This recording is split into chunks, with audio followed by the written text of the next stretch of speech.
Chicago Bears Now is presented by True Classic. Get up to 25% off right now at trueclassic.com/chatsports. Rock some of their awesome golf polos, t-shirts, jeans, shorts, hoodies, and more. 25% off at trueclassic.com/chatsports.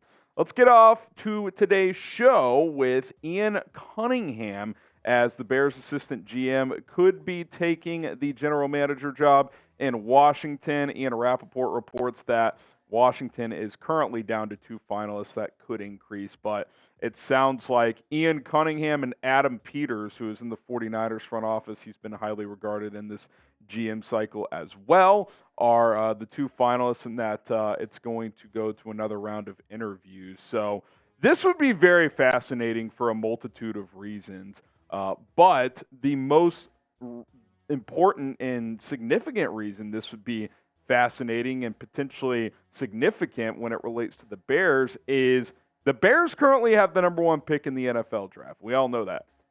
The Commanders have the number 2 pick, though. And if Ian Cunningham, who has to have a damn good feeling about Ryan Poles' evaluation so far of this draft class, what he's thinking about what he's going to be doing with the number 2 pick or number 1 pick, if he has the number 2 pick for Washington, a team that could be looking to draft a quarterback, maybe wanting to move up, or maybe doesn't have to, depending on what Poles is thinking, it's just an interesting dynamic, right? Like, it's, it's not one of these Benedict Arnold, he's a plant or whatever you want to call it, a traitor. If he goes to Washington, he's running his own team. But I just think it is fascinating, as there's been scenarios. What if the Bears trade down from 1 to 2 or 1 to 3, get Marvin Harrison Jr. and keep Justin Fields? So it is fascinating. And by the way, the Patriots are going to hire a GM now too, as they're moving on from Bill Belichick. What if Ian Cunningham got that job? So it'll be interesting to see how it all plays out. But like Ryan Poles said, Ian Cunningham is a stud, and he deserves this opportunity. And whether it's Washington or somewhere else, there's a very good chance he will be a general manager next season. Now, our Bears offseason coverage is heating up. It's just getting warmed up here on Chicago Bears Now, and you guys have been killing it. Appreciate all the love and support. We're almost at 85,000 subscribers. Let's hit the big 8-5 for Cole Kmet. Can we get there? We're 222 away. We're going to go live on Sunday for the second half of Packers-Cowboys and for the Lions-Rams game. So if we can get to 85,000 before then, that would be absolutely fantastic. And join us for those watch parties. Should be a fun time.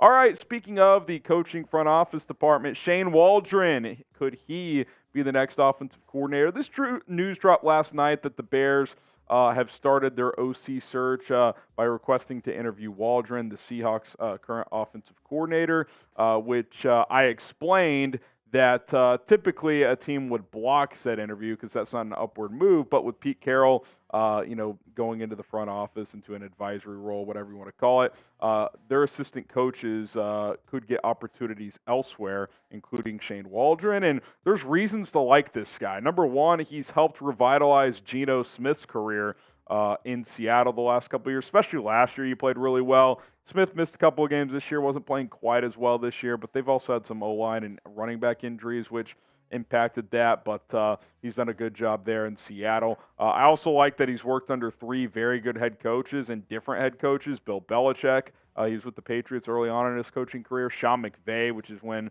he really kind of started to gain traction as their pass game coordinator, and he's been the OC under Pete Carroll for the last 3 years. Top 13 in DVOA offensively the last couple of years with Geno Smith at quarterback. He's got 3 years of play calling under his system now, and similar offensive system. You're not like, if you want to keep a similar system with probably similar language in place, a guy like Shane Waldron would certainly fit that bill. So there are a lot of reasons to bring this guy in here. More to come here on Chicago Bears Now, but I do want to talk about today's sponsor. That is True Classic. Get up to 25% off right now at trueclassic.com/Chat Sports. It is our favorite clothing sponsor of the year right here. It's here to help you in the old year start the new year on the right track with very comfortable and, yes, classic clothes. True Classic's a perfect name for their brand because you look at their clothing, it's nothing over the top flashy. It's just solid. It's crisp. It's simple. But guess what? It's very comfortable and it's very stylish as well. T-shirts, shorts, hoodies, jeans, etc. They got super stretchy joggers that I'm a big fan of as well. And now that the winter is here, you can load up with their winter gear. Go to trueclassic.com/chatsports to get 25% off. And by the way, when it comes to their sweatshirts and hoodies, it's going to be your go-to for casual Fridays, especially in the fall and the winter. It's absolutely fantastic. We got that link in the comments and the description, trueclassic.com/chatsports, up to 25% off. You can buy in bulk, which even lowers your price per item there. trueclassic.com/chatsports, 25% off. Link is in the comments and the description. Keep going with True Classic like I have been for a while here today. Okay, let's keep this rolling here. Back to Shane Waldron. I think this is a great start to the search. Now, I don't think this is let's interview one guy and let's make him our offensive coordinator. No, but I think Shane Waldron's an upgrade from Luke Getsy. Is he a top 5 play caller in this league? Probably not, but who knows, right? Geno Smith is not some superstar talent you're working with, and he's had him play at a top 15 quarterback level for a couple of years now. So I think that's pretty significant. I am excited about this potential hire. I definitely think they'll cast a wider net, but as of now, this is the only name that has been discussed. So we'll see where it goes from here. Now, I explored some more names here on this channel with our Luke Getsy replacements video earlier today. Go subscribe and check that out on the channel. We talk about Shane Waldron plus 9 other candidates. So some more information on potential OC hires. Okay, who do you want as the next Bears offensive coordinator? Let me know in the comment section below. And sure, if it's Shane Waldron, I'm absolutely down, no doubt about it. But I certainly expect and want them to interview more candidates. Smokin' Jay says keep Justin Fields. Shout out to Jay Cutler, man. He's on the keep Justin Fields train. If Smokin' Jay knew how much he's been a part of this show. I'd love to have him on sometime. Here's Jay Cutler. He was on, I think, Inside the NFL when he said this. He said, what I think they should do is trade down, get some more guys on that team to help out Justin and see what happens. Because let's plug in Caleb Williams on that team. What happens? You might be sitting in a worse position than you are right now. Now, there are a lot of factors that impact the quarterback decision coming up for Ryan Poles. Number one, the offensive coordinator hire. Who are you going to hire? What type of offense is it? Does he fit what Justin Fields does, or does he fit what a Caleb Williams or a Drake May does? Can the OC hire be flexible and work with different type of quarterbacks? Because you're going to hire the OC first, and I'm not sure by the time you do that, you will have made your quarterback decision. So I think that's significant. Draft-eligible quarterback evaluations. What does Poles think of Caleb Williams, Drake May, Jaden Daniels, etc.?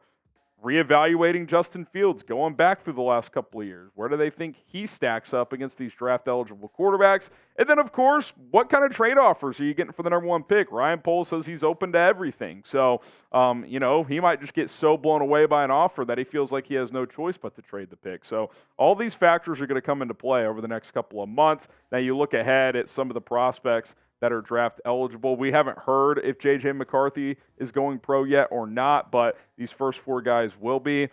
Caleb Williams, Drake May, Jaden Daniels, and Michael Penix Jr. A lot of the chatter is going to be around Caleb Williams. There will be some Drake May, some Jaden Daniels talk, at least when it comes to the number 1 pick. Penix and McCarthy would be trade-down scenarios, maybe the number 9 pick as well. And then, obviously, Justin Fields. Again, it's going to come down to a lot of things. How do these draft-eligible prospects stack up with the tape compared to Justin Fields? And number 2, something Ryan Poles talked about a lot during his presser yesterday, how are they between the ears? Can they handle the pressure of replacing Justin Fields, a beloved quarterback in this locker room and in this city?